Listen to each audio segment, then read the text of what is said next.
In this exercise, I'm going to demonstrate how to create a graphics package by starting with a base class of shape and then adding another class rectangle.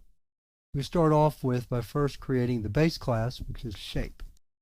A shape will have nothing more than a simple XY coordinate, so we're going to have two variables, X and Y. The constructor will simply set values for the X and Y coordinates. X equals new X and Y equals new Y, like so. And then we do want to use properties this time, so we'll create a property X with set and get methods, and we'll do the same thing for Y. And then Y is equal to value.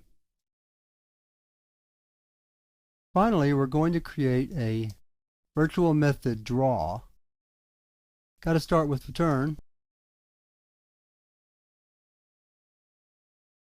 We need a semicolon there, close it off, close off the definition. My error there is because I created this as a void method. I was thinking I was going to use console write line, but I'll tell you what, I'm going to make it a string method. That way we can return that. Primarily because I don't like using console write line in my class definitions, but only at the user level. Alright, so let's test this shape real quick. Shape S1 is equal to new shape, and we'll say it's at 1020. And then console write line S1.draw and console read key.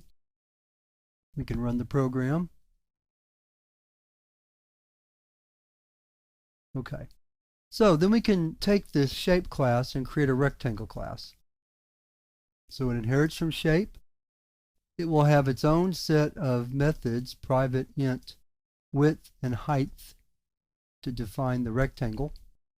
The constructor will set a new X, a new Y, a new height, and a new width.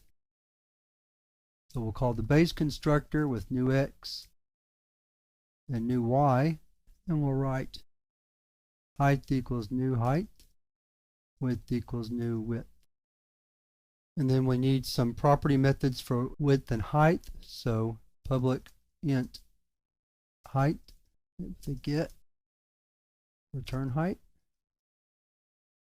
and a set height equal value, and then a property for width, return width.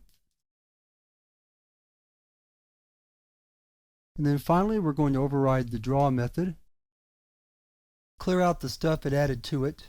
So we're going to say return drawing a rectangle at plus base X plus base Y plus, and then we'll set the width and then the height. And that should be all we need. Close it out. Rectangle R1 equals new rectangle at, let's say, 3040 with a height of 10 and a width of 20. And then console write line R1 draw. So there we see that drawing a rectangle at 3040 with width of 20 and height of 10. So as you can see, from this shape class, we can actually build all sorts of objects, circles, and other types of geometric objects by using the shape class as a base and then deriving our other classes from that shape class. And this is actually how many graphics packages work. So now we've finished our chapter on inheritance, and now we're ready to move to the next topic in object-oriented programming, and that's polymorphism.